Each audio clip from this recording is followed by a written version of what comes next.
Hi everyone. This week we're going to continue the series on Wordle. So for the last several videos, we've gone through and tried to build up an implementation of a Wordle analyzer that can go through and figure out eventually which is the next best guess that we can make according to a certain algorithm sort of outlined in the first video. So if you haven't been watching all the previous ones, you don't have to go back and watch them. If you look at the linked code in the description, you'll sort of be able to read that and get an idea of where we are and where we're going. What I want to do this week is, first off, clean a little bit up from last week. I got some great comments from everyone, and so I want to just go through and apply some of those comments, clean up some of the code from last week, and actually add some comments in the code. As I'm looking at it now, even me, it's only a week later, and I'm a little bit thrown off. So that definitely means we need to comment our code. And then the other big step this week is going to be taking a guess and then figuring out what the sort of response is that Wordle is going to make. And that's going to be sort of the subject of today. So let's start going through. So first, some cleanup. Well, one thing that I should just come clean with is actually what I've written is buggy. This wasn't intentional at the time, actually, but I realizing from the comments from people, as well as actually a little bit afterward, I was thinking about it myself a little bit. This does not work for letters with repeated words.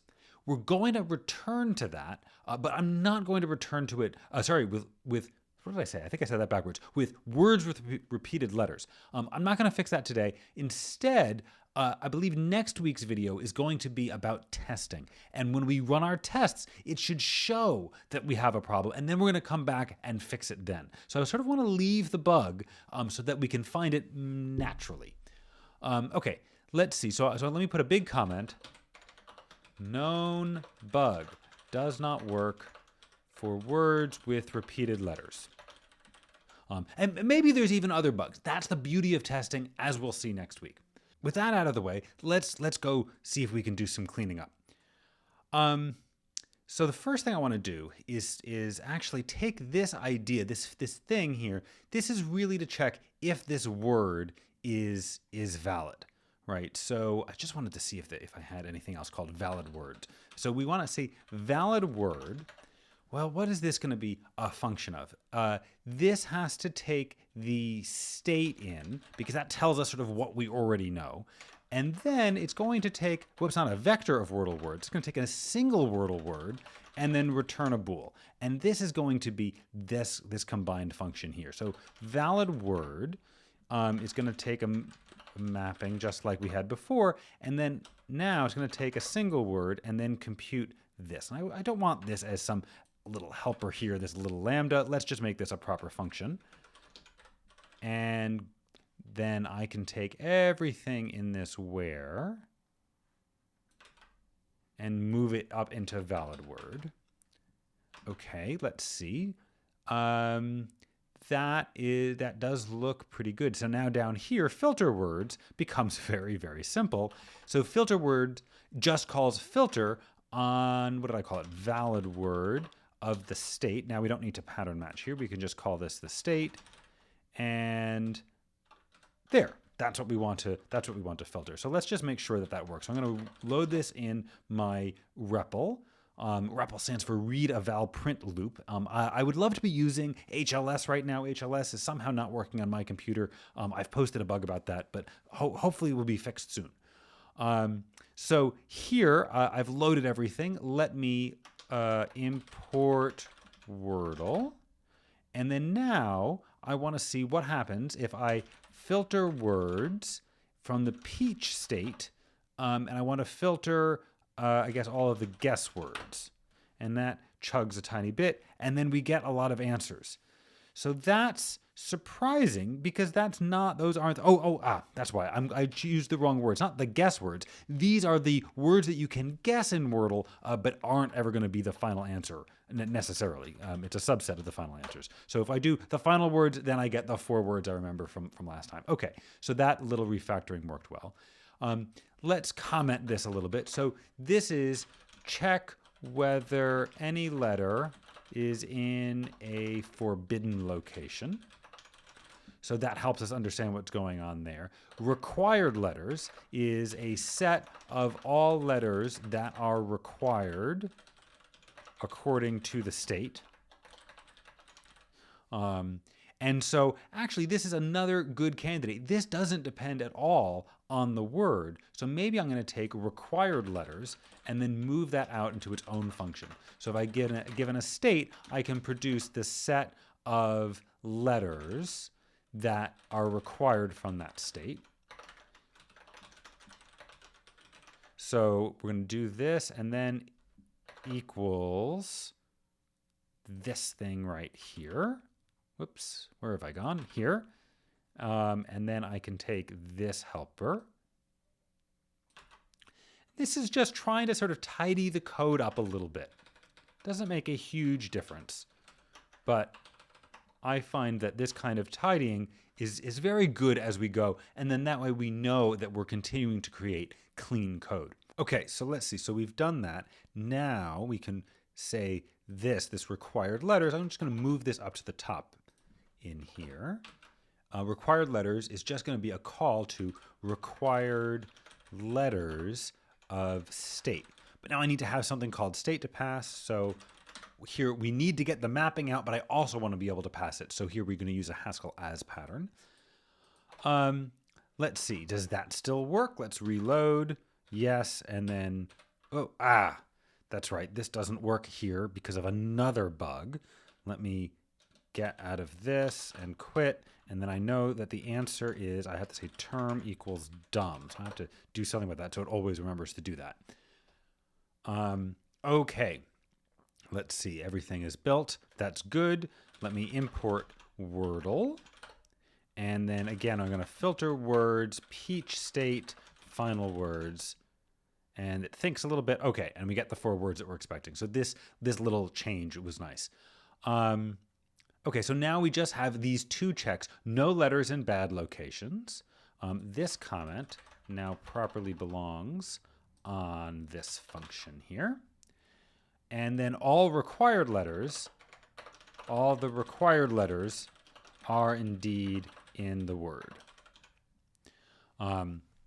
Okay, so this is pretty good. And maybe this could be factored out as well as maybe sort of a few other pieces. I think we're going to leave it for now.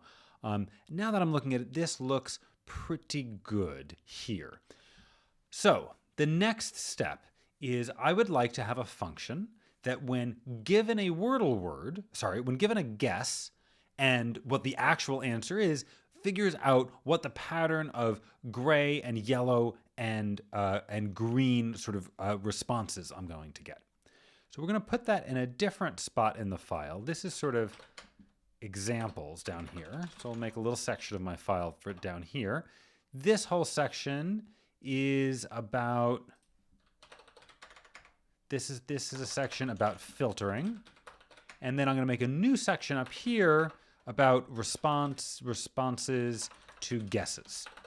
And the big function here is going to be, respond to guess, where we're going to take a Wordle word. That's the guess. Another word. That's the answer, because we need to know what the answer is. And then this is going to produce, I'll call it a response. Pattern of gray, yellow, and green boxes. So, well, what's a response? So let's start figuring out what my types are going to be. So we're going to have response. And this is going to be, well, it has to be a list of these 5 individual responses, this gray, yellow, and green boxes. So we have a type vec5 that I've defined previously for that, and vec5 of letter response. Okay, so let's see, and then I want this is actually going to be, should we make it a new type or a type? Let's just start with a type and we'll see if we need to make it a new type later. So this is just a response. It's just going to be an abbreviation of vec5 of letter response, where a letter response is going to be either gray, or it's going to be yellow, or it's going to be green. Okay, Let's see, that looks pretty good. And then we have 5 of these. So now all we have to do is figure out how to respond to the guess. Now, so here we're going to have a guess and then an answer. Let's see, how are we going to do this? Well, this has to be something which goes through each letter in our guess and determines what the answer, what the right response is. Now, this first idea I already know is not going to work with when you have repeated letters. So, but once again, we're just going to put that off to the side. We're going to come back to this and improve it later. But one of the things I like to do in programming is sort of solve a simple problem, get that working, and then continue to make it more and more nuanced as we need it. Sometimes that does mean repeating a little work, but oftentimes as you do this, you gain more insight into the problem at hand, and it means that your final answer is going to be actually clearer and more well thought out than it would have been if you sort of shot for the final answer the first time. Sometimes it's very good to work incrementally. It may feel sometimes that you have to undo stuff that you've done, but I think you haven't really undone stuff, because what you've done is learned. Okay, so respond to guess, answer. Let's see, what are we going to do here? Well, we sort of need to do some kind of walk through both the guess and the answer at the same time, because, well, maybe not. Maybe I'm thinking the wrong thing here. We're going to have to do something down the guess.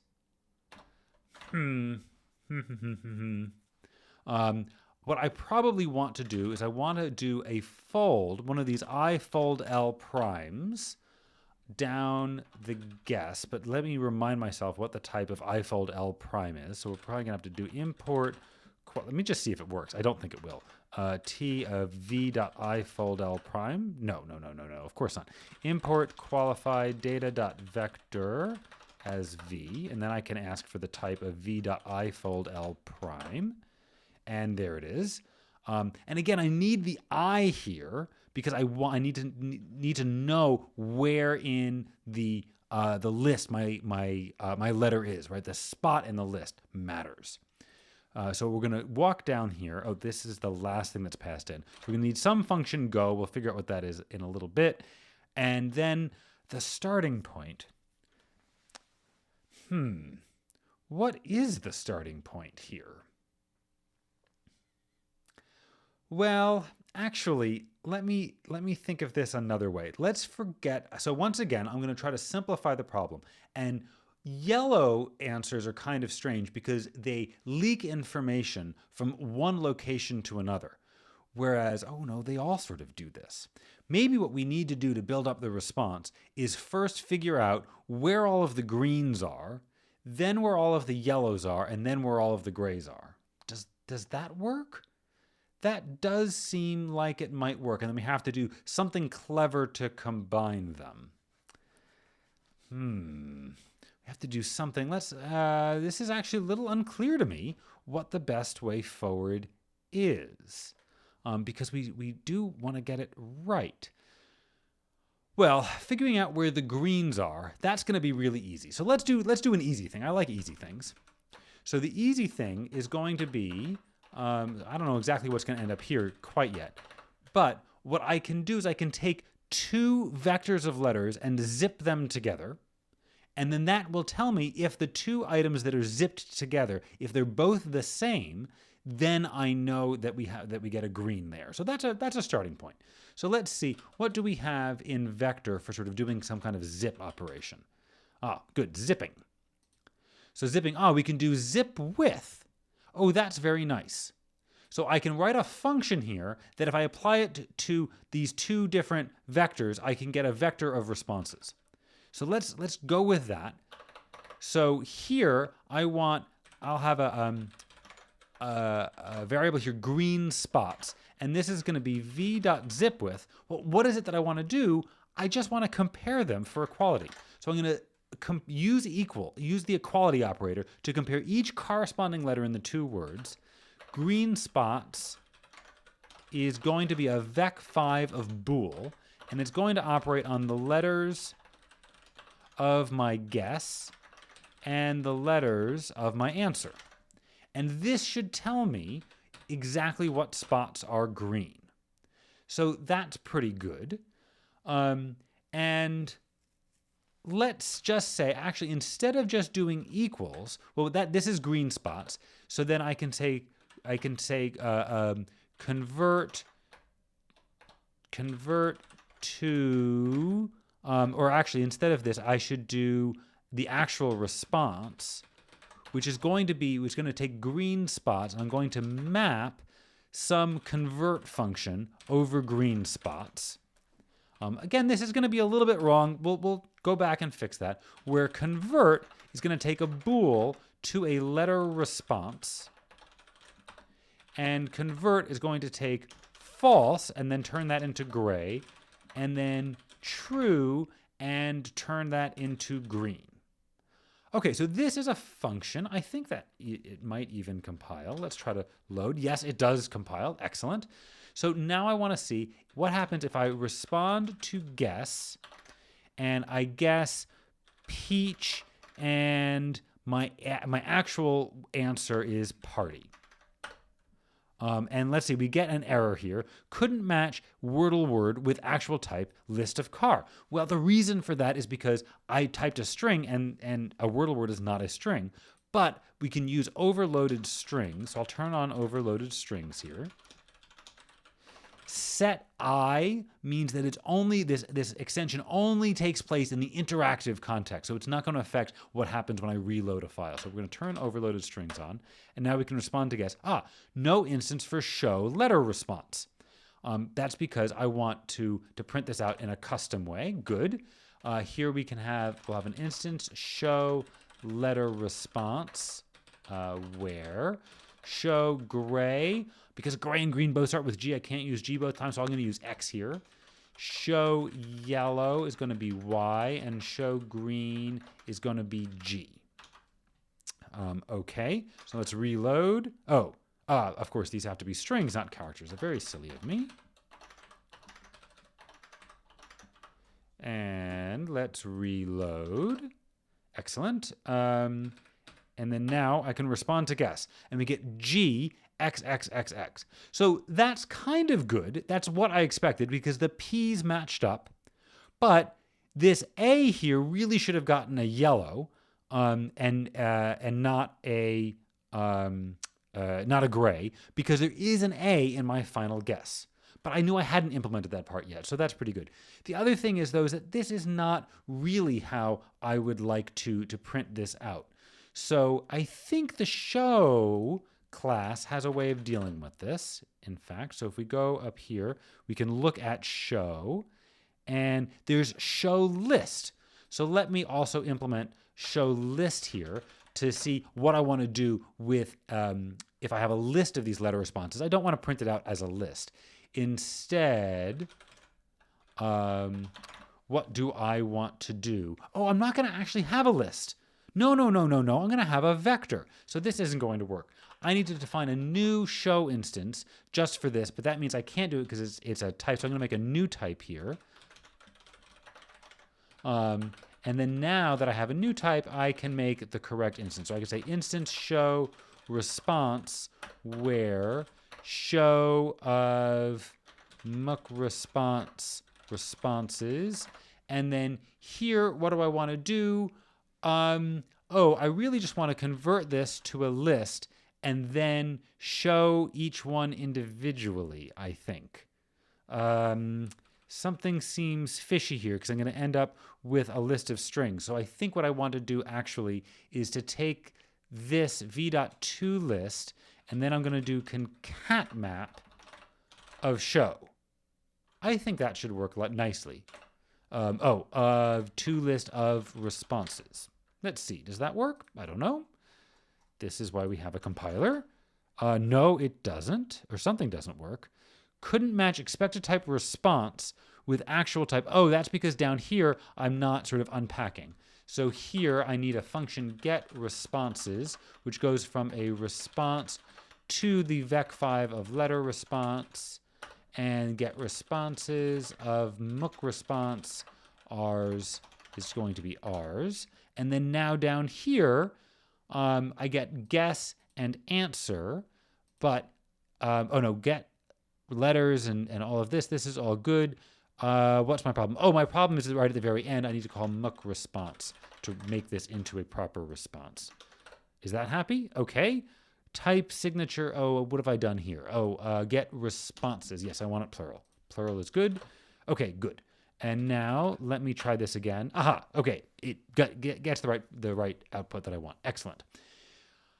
Okay, so I've gotten the green spots right, and so that's good. But now I still need to figure out where the yellow responses are going to go.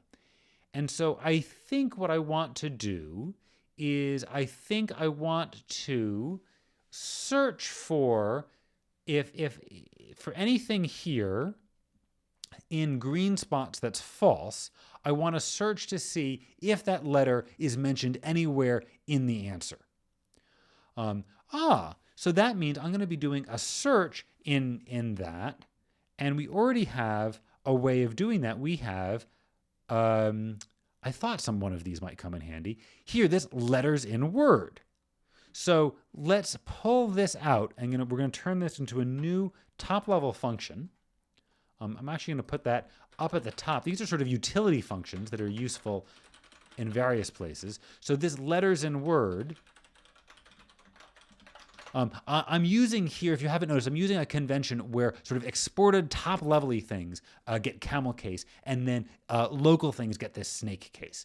So letters in Word is going to take a Wordle word and then return to me the set of its letters that would sort of look like this. So letters in Word, and here now we have to call it Word, but then everything else here looks good. So that gives me that set, and that was used down here. So now, instead of letters in Word, this can just be a call to letters in Word of Word. Excellent. Okay, so now that should hopefully work. If I reload, good. Yes, good. So now I can get this set of letters, and in here.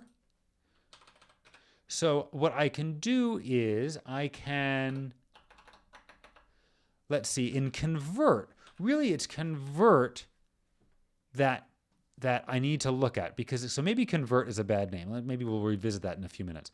But convert true, if the two letters are equal, then we really want it to be green. But if it's false, it might be gray, it might not be gray. It depends.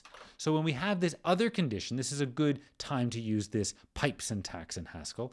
So if it's false and the letter, I don't have the letter here, but let's just say, and the letter is in that set of letters, then I can color it yellow. So how would I check that? Let's see. Convert false, the letter, I need data.set.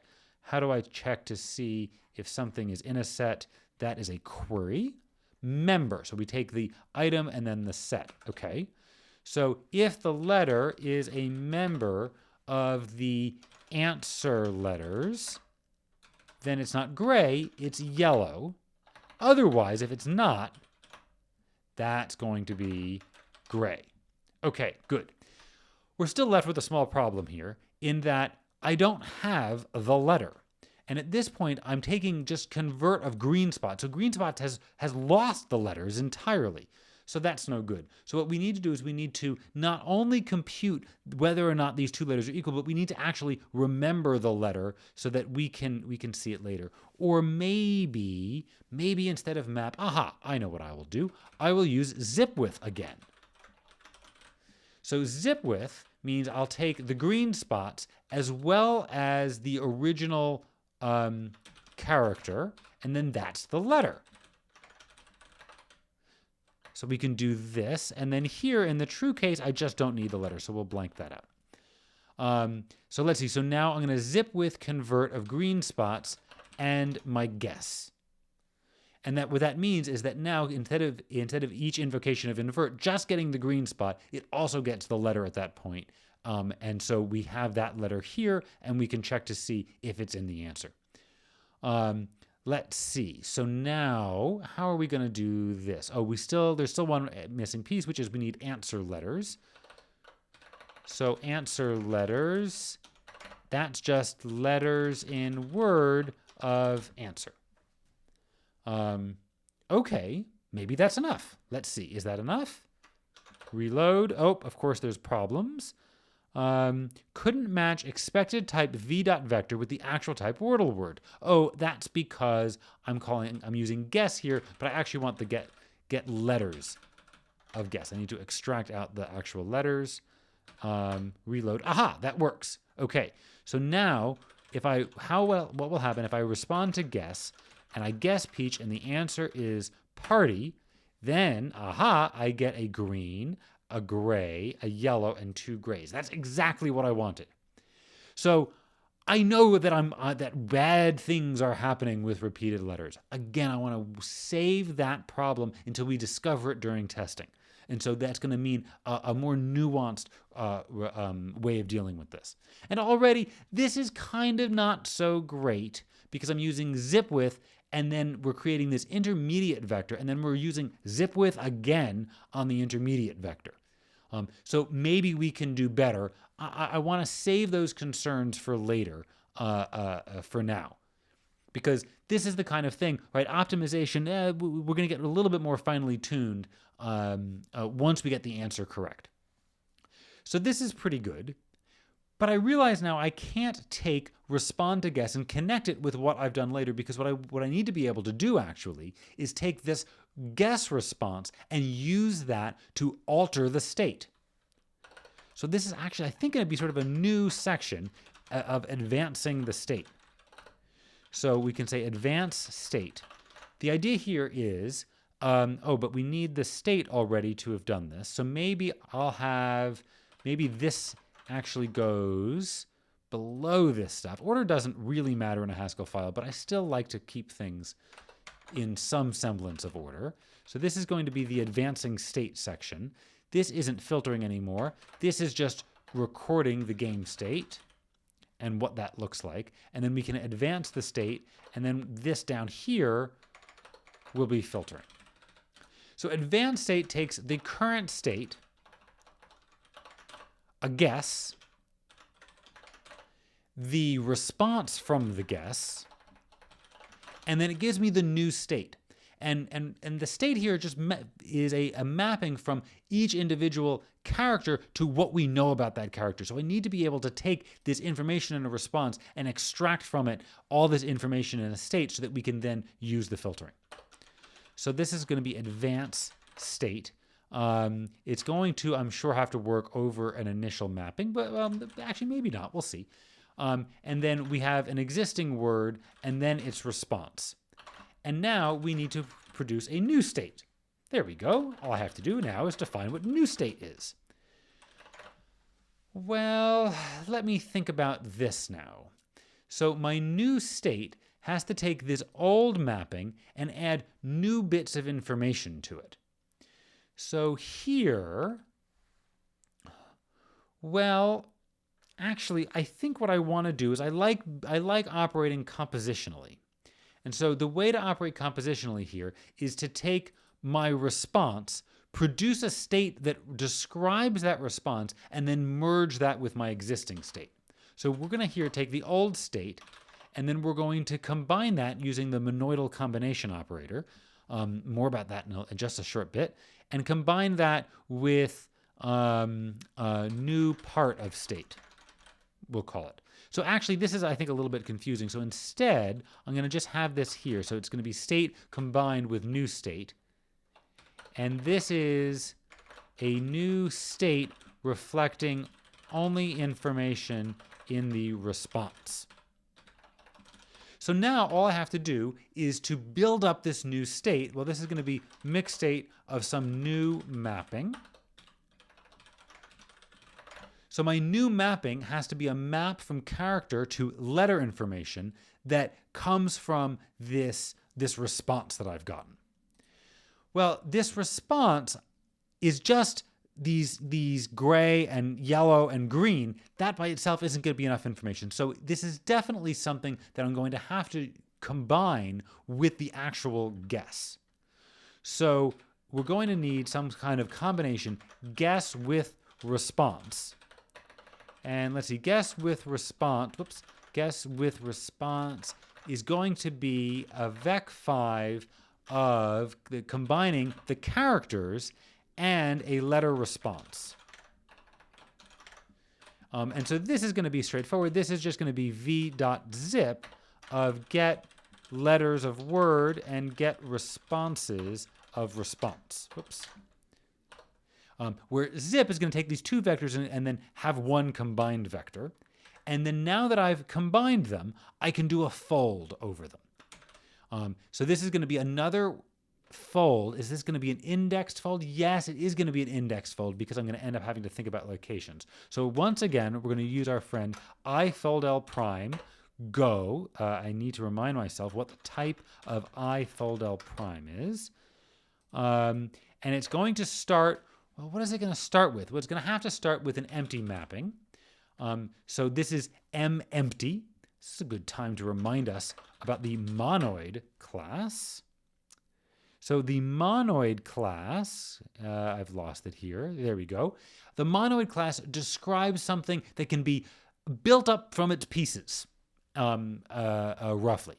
So a monoid, you can have an empty monoid. So a map is one of these things. And then you can combine two pieces using mappend, which can also be written using this, this operator here.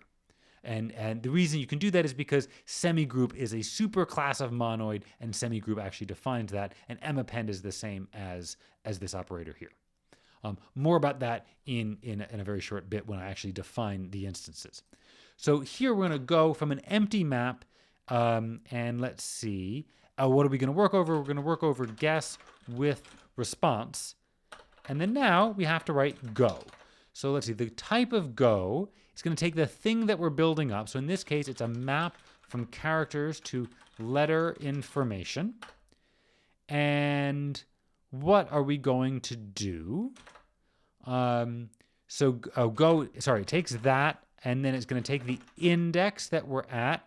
Then it's going to take the thing in the vector, which in our case is a car letter response pair. And let's see, it's going to return a new extended map, car letter information. Okay, so this is going to be the old mapping, the index where we are, the letter, the individual response, letter response, and then now we have to decide what to do. Well, this really is going to depend on what the letter response is, doesn't it? So if I get a gray here, now that means that that letter is not in the word. So I want to add to my map. So we have to extend the map. So let's see here, data.map.strict. Let's go to the top of the file. And let's see, what am I doing here? I'm inserting. So insert, I take the key and then the value and then the map in that order. Okay, I can do that. So we're going to m.insert. The key is going to be the character, and the value is letter not in word, right? We got a gray here, so the letter is definitely not in the word. Again, let's not worry about duplicates.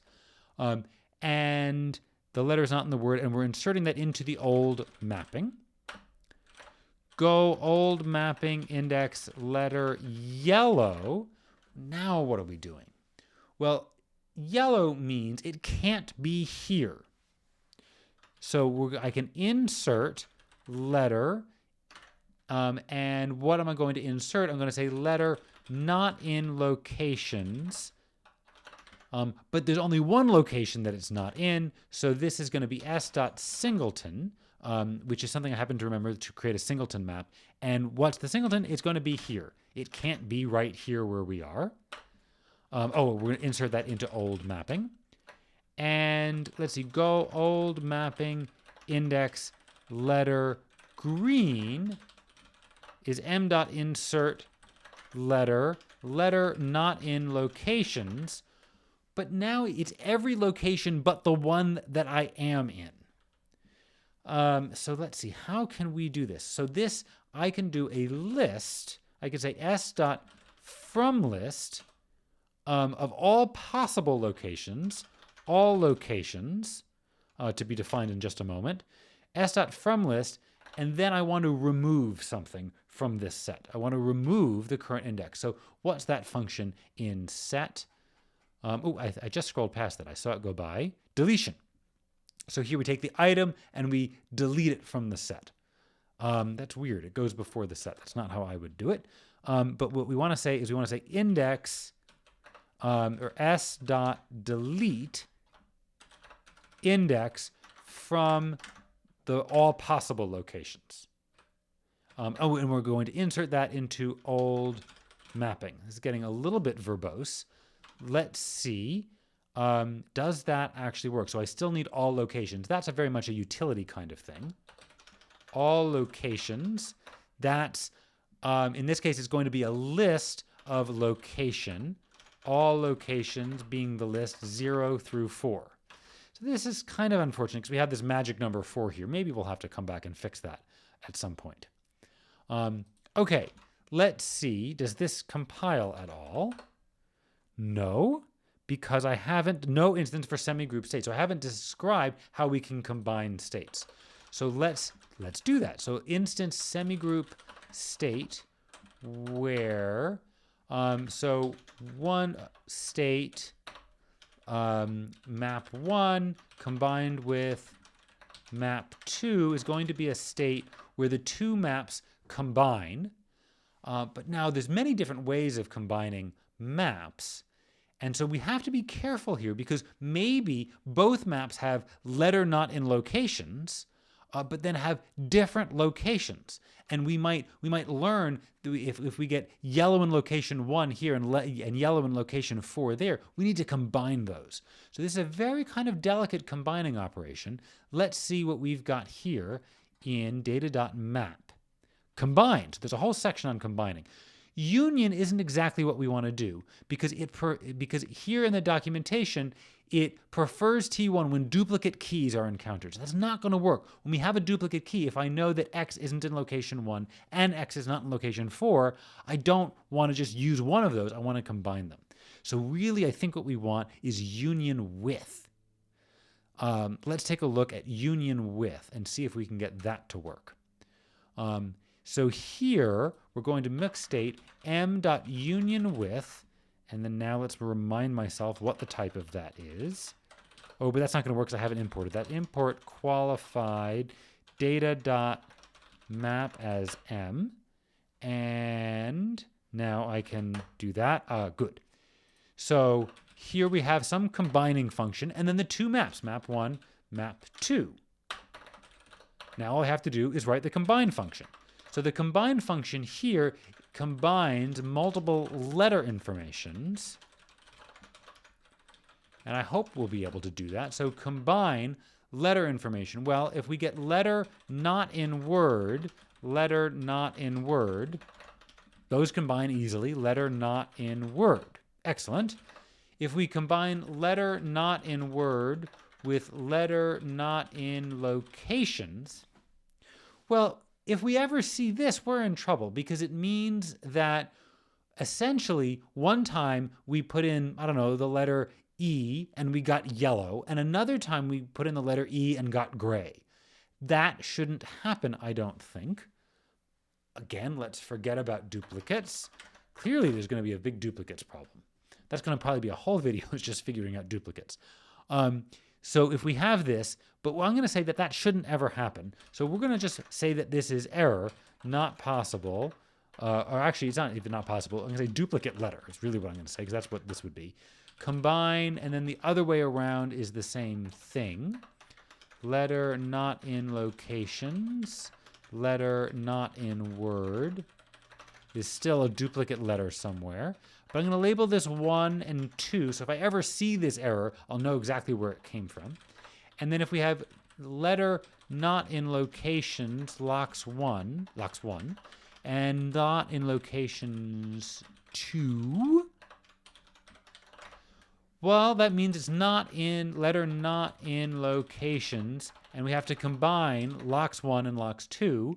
But these are sets, and actually the right sort of set combination thing is exactly what I want. So I can even just say locks 1, locks 2 like that. I could look up set.union or something, but this is the nice thing about monoid. It just means combine the things in the way that we normally combine things. Okay, so that's instance semigroup of state. Let's see, is that enough to get this compiling? No. Letter not in locations, plural. Let's see, how does that fare? Defined but not used, index. Okay, that is line 95. Let's take a look.